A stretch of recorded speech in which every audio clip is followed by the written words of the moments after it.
The game was still unfolding in Chicago on Saturday afternoon, with her team battling through a one-possession contest, when Dijonai Carrington was already in the locker room, typing 2 words online and tagging the Indiana Fever. That is not a rumor or fan theory. It is a timestamp.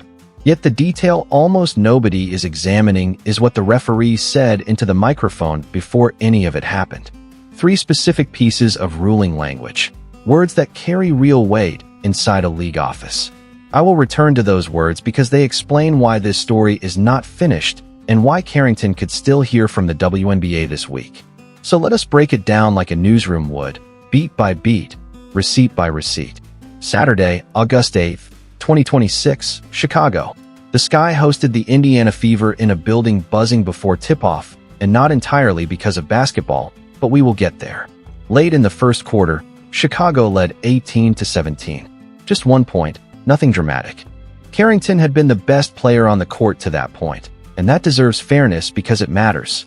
She had 8 points on 3 of 3 shooting and 4 minutes off the bench, while the Sky had outscored Indiana by 6 during her time on the floor. She had an assist, a 3, and was cooking. Chicago had found something.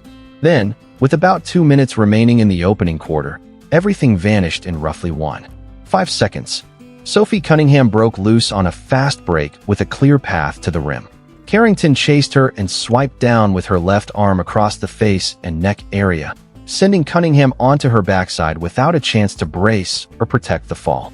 Read that carefully, because without being able to break or fall is the entire issue. When a player is airborne and extended, contact above the shoulders leaves the body no time to protect itself. There are no hands out, no cushion, only the floor. The basket counted, and Cunningham made the ensuing free throw after officials upgraded the foul to a flagrant 2 following review.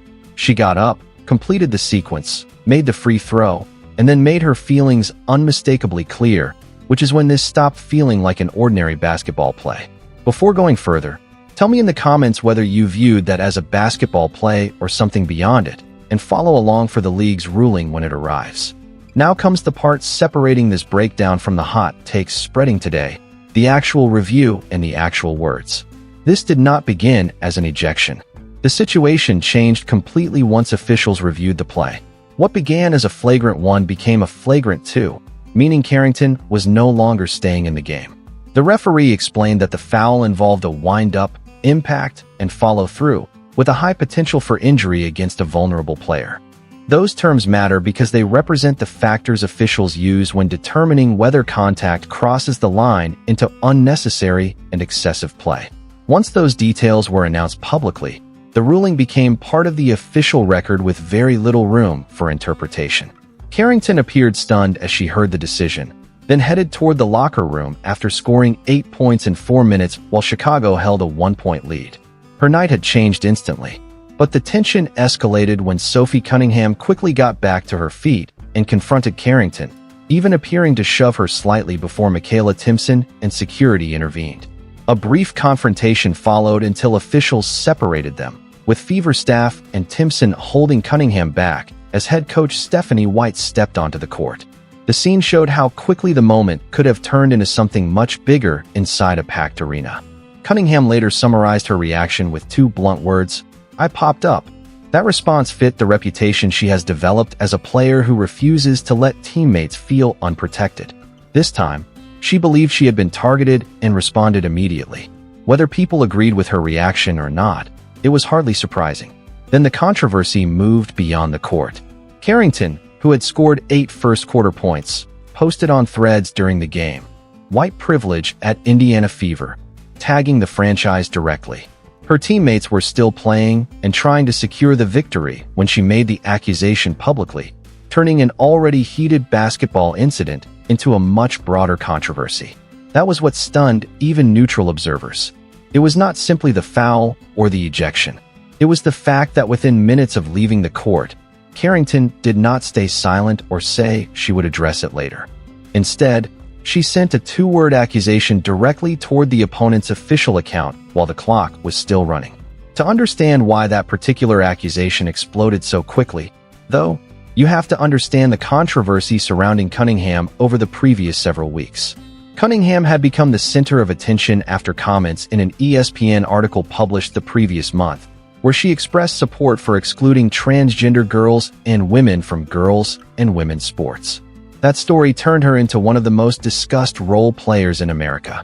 The Indiana Fever have become one of the WNBA's most popular and divisive teams, and recent controversy has placed them under an intense spotlight, with rallies outside away games. Saturday marked the fourth rally after Seattle, Portland, and Minneapolis, while another was already planned in New York before the Fever faced the Liberty on August 22nd.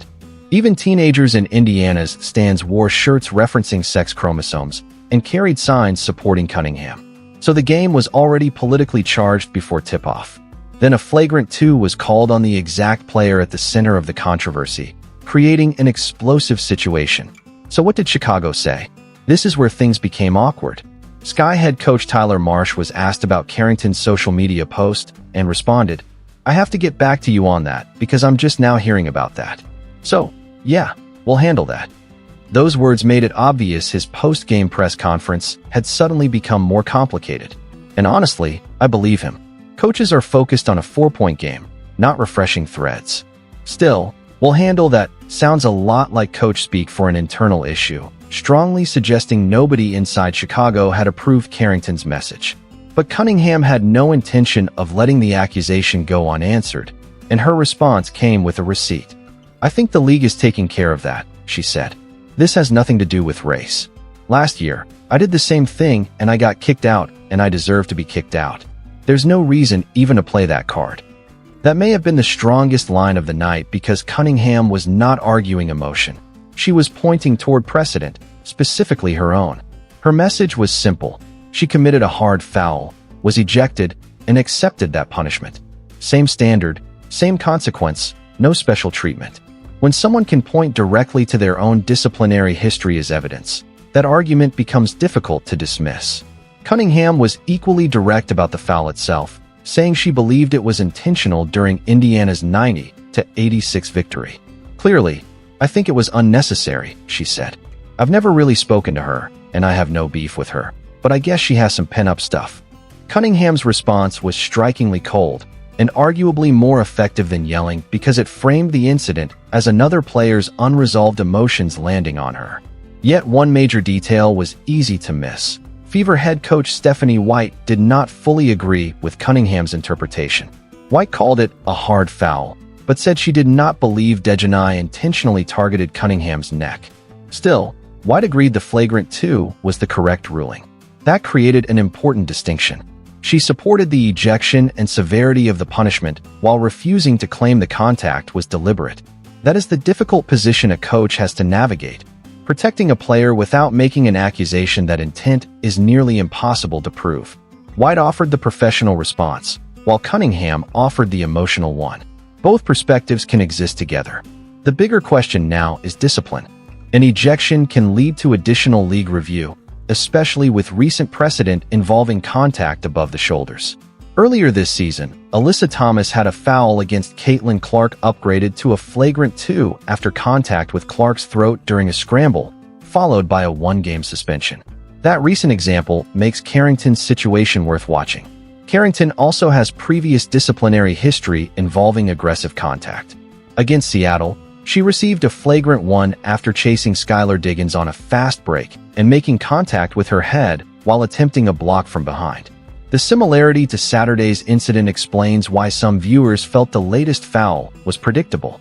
Carrington has repeatedly rejected the idea that she plays dirty, pointing instead to her gritty, energetic defensive style, which helped earn her the WNBA Most Improved Player award in 2024.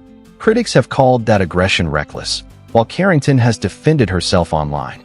Ultimately, intent cannot be known from the outside. What is clear is that officials documented wind-up, impact, follow-through, in a vulnerable position, leaving the league with 2 separate issues involving Carrington: the on-court foul and her social media post shortly afterward. But Indiana's biggest development had nothing to do with Carrington. The Fever won 90-86, with Caitlin Clark recording 26 points and 11 assists for her 9th double-double of the season. Kelsey Mitchell scored 27 points on 11 of 22 shooting, giving the duo their 8th game this season with at least 25 points each, the second most such performances by a duo in WNBA history. That should have been the headline. Instead, late in the third quarter, another officiating decision shifted the spotlight. Clark received her 8th technical foul of the season, which automatically brings a 1-game suspension under WNBA rules, leaving her availability in question. During a Fever possession, Clark drove, passed to Myisha Hines-Allen near the baseline, then stepped out of bounds, with her momentum carrying her into a nearby referee. The contact appeared incidental, but the officials saw it differently. Think about that. In the same game where Carrington was ejected after contact around the face and neck, Clark could now miss a game because she accidentally bumped an official while going out of bounds. Clark was stunned, while head coach Stephanie White also received a technical for protesting the decision. Yet Clark remained measured afterward. "I ran into her," she said during a post-game television interview.